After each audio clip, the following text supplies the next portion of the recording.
Hello दोस्तों, welcome to readers lab. मैं हूं दर्शन और मैं आज बात कर रहा हूं एक ऐसे बुक की जो लिखी गई है एक लेजेंड पे, जिनका हमारे स्पेस टेक्नोलॉजी में और साथ ही साथ हमारे डिफेंस टेक्नोलॉजी में भी बहुत बड़ा योगदान था।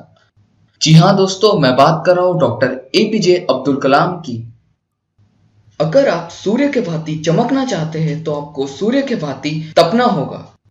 यह कहना था डॉक्टर एपीजे अब्दुल कलाम का, जिनकी बुक विंग्स ऑफ फायर का आज हम शॉर्ट समरी जानेंगे। इस ऑटोबायोग्राफी द्वारा कलाम सर ने अपने चाइल्डहुड से लेकर अपने ओल्ड एज तक का सारा सफर हमारे साथ में शेयर किया। इस बुक से कलाम सर ने शेयर किए उनके कुछ बेस्ट एंड वर्स्ट मोमेंट्स, उनके कुछ ऑब्स्टिकल्स, उनके परसिस्टेंट एफर्ट्स और उनकी एफर्ट्स का रिजल्ट। कलाम सर का जन्म 15 अक्टूबर 1931 को रामेश्वरम के छोटे से गांव पंबन में हुआ था। उनका पूरा नाम अव्वल पाकिर जैनुलाब्दीन अब्दुल कलाम था। उनके पिताजी जैनुलाब्दीन एक छोटे से नाव के मालिक थे जो फेरी का काम करते थे। कलाम सर की माता का नाम आशी अम्मा था। कलाम सर अपने घर में सबसे छोटे थे।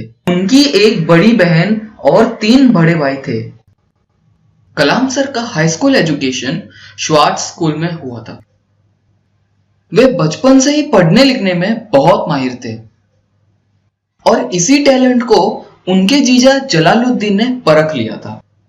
इसलिए वे कलाम सर को बचपन से ही प्रेरित करने लगे। उन्होंने कलाम सर के अंदर बुक्स रीडिंग की हैबिट डलवाई और साथ ही साथ वे literature, intellectual knowledge, religious and spiritual knowledge और करंट अफेयर्स के बारे में डिस्कस करने लगे, जिनसे कलाम सर का ऑल राउंड डेवलपमेंट हो सके। कलाम सर का college education Saint Joseph college से हुआ था। उन्होंने वहां से बीएससी फिजिक्स की डिग्री हासिल की, पर उन्हें उसमें संतुष्टि नहीं हुई और आगे सर ने इंजीनियरिंग करने का फैसला किया। इसी कारण उन्होंने एमआईटी में एडमिशन के लिए अप्लाई कर दिया और उन्हें वहां पर एडमिशन मिल गया।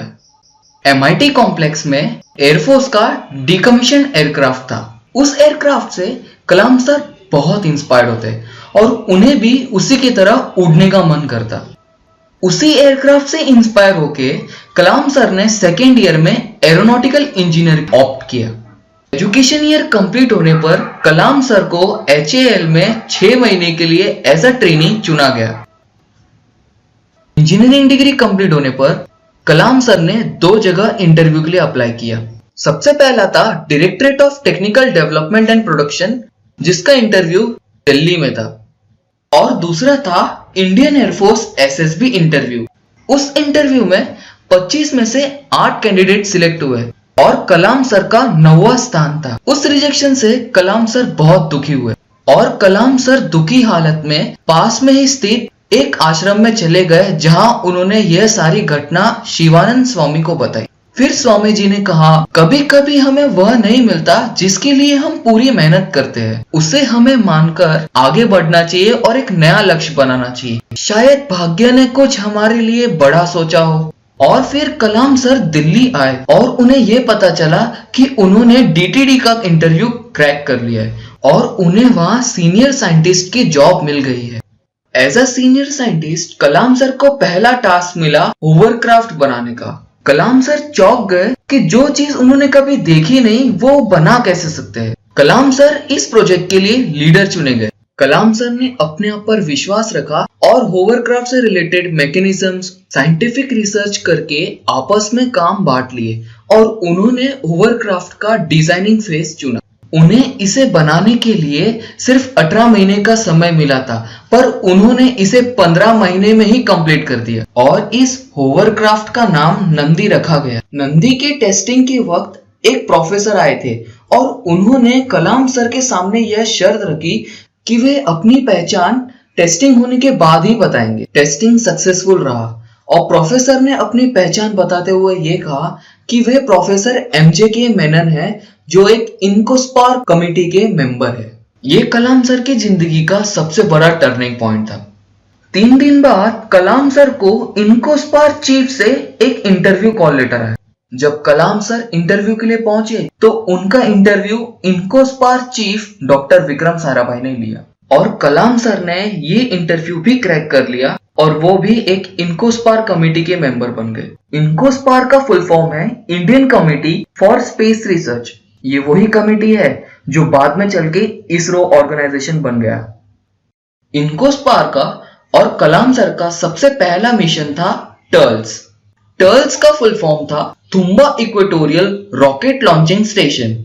इस मिशन में साइंटिस्ट लोग का टास्क था कि वो एक ऐसा रॉकेट लॉन्चिंग सेंटर बनाए जहां से एसएलवी या किसी भी रॉकेट को लॉन्च किया जा सके। तुम्बा इस लॉन्चिंग सेंटर के लिए परफेक्ट प्लेस चुना गया, इसलिए इस मिशन का नाम टर्ल्स रखा गया। इस मिशन में कलाम सर के 3 रिस्पॉन्सिबिलिटी थे। पहला रॉकेट लॉन्चिंग स्टेशन के डिजाइनिंग का, दूसरा रॉकेट इंटीग्रेशन का और तीसरा था सेफ्टी मेजर्स का। इस तुम्बा लॉन्चिंग सेंटर के टेस्टिंग के लिए नाइकी अपाचे रॉकेट का यूज किया गया जो विदेशों में बना था। नाइकी अपाचे एक साउंडिंग रॉकेट था और ऐसा भी कह सकते हैं कि एक रिसर्च रॉकेट था जो हमारे अर्थ के एटमॉस्फेरिक लेयर के रिसर्च के लिए और साथ ही साथ लॉन्चिंग सेंटर की टेस्टिंग के लिए यूज किया जाता था। और इस नाइकी अपाचे साउंडिंग रॉकेट को सक्सेसफुली लॉन्च किया गया तुम्बा लॉन्चिंग सेंटर से ऑन 21 नवंबर 1963।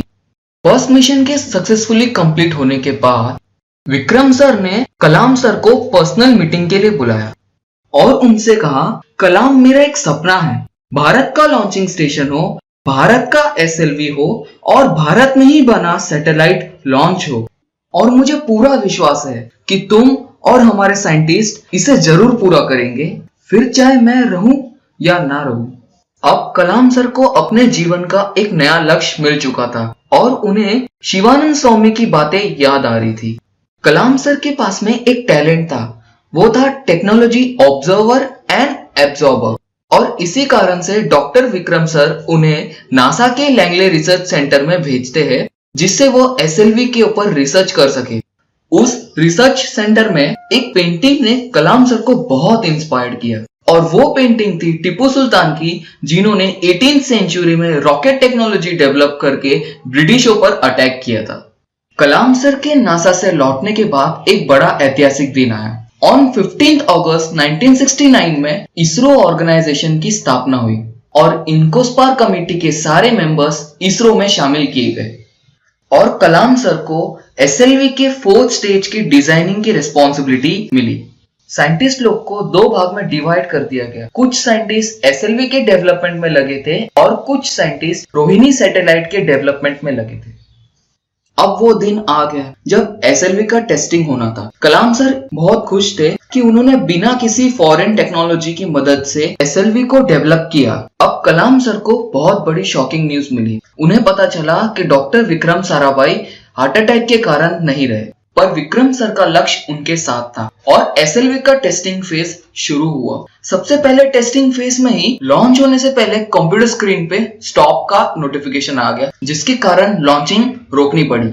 दूसरे टेस्टिंग फेज में कलाम सर को बहुत बड़ा झटका लगा। एसएलवी स्टेज 1 तो क्लियर कर लिया पर स्टेज 2 में वह ब्लास्ट हो गया जिससे कलाम सर बहुत निराश हुए, पर वे आगे बढ़े और आखिरकार वो हिस्टोरिकल डेट आ ही गया। वो हिस्टोरिकल डेट 28 जुलाई 1980 जिसमें एसएलवी सक्सेसफुली लॉन्च होकर उसने रोहिणी सैटेलाइट को लो अर्थ ऑर्बिट में सक्सेसफुली एस्टैब्लिश किया। इस उपलब्धि से कलाम सर के साथ सारा भारत बहुत खुश हुआ था।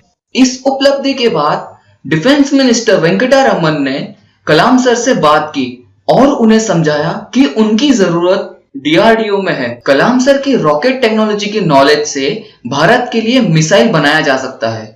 मिसाइल की कमी भारत को बहुत खली थी 2 बड़े युद्ध में, 1962 का चाइना वॉर एंड 1965 का पाकिस्तान वॉर। इसके बाद कलाम सर ने इसरो छोड़कर DRDO as a director in 1982 में ज्वाइन किया। मिसाइल डेवलपमेंट प्रोजेक्ट डेविल के लिए 388 करोड़ रुपए सैंक्शन हुए और इस डेविल प्रोजेक्ट में कलाम सर ने 8 साल में 5 मिसाइल का डेवलपमेंट किया।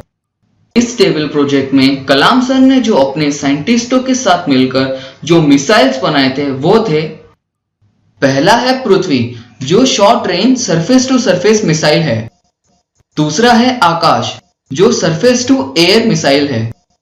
तीसरा था त्रिशूल, वो भी एक सरफेस टू एयर मिसाइल है। चौथा है नाग, जो एक एंटी टैंक मिसाइल है। पांचवा जो सबसे इंपॉर्टेंट और सबसे ज्यादा वैल्यूएबल है वो है अग्नि, जिसका इंटरकॉन्टिनेंटल रेंज है और वो एक सरफेस टू सरफेस मिसाइल है। इन मिसाइल की खासियत है इनका सेल्फ गाइडेड टेक्नोलॉजी और साथ ही साथ ये पूरी तरह से स्वदेशी है। इसी बड़ी उपलब्धि और इसी बड़ी योगदान के कारण कलाम सर को मिसाइल मैन ऑफ इंडिया के टाइटल से नवाजा गया। उनके इसी बड़े योगदान के लिए उन्हें प्रेसिडेंट के.आर. नारायण द्वारा भारत रत्न नवाजा गया। 2007 में वे भारत के 11वें राष्ट्रपति बने और 27 जुलाई 2015 में कलाम सर की हार्ट अटैक के कारण मृत्यु हो गई और वे जाते जाते भारतवासियों को भारत के उज्जवल भविष्य का सपना दे गए और जाते जाते कह गए कि सपने वो नहीं जो रात में सोते वक्त आए, सपने तो वो है जो आपको रात भर सोने ना दे। अगर आपको इस वीडियो से कुछ सीखने मिला तो प्लीज इसे लाइक करें, शेयर करें एंड सब्सक्राइब करें। आपके पास कोई सजेशंस हो या फिर आप चाहते हो आपकी बुक की शॉर्ट समरी तो आप मुझे कमेंट कर सकते हैं।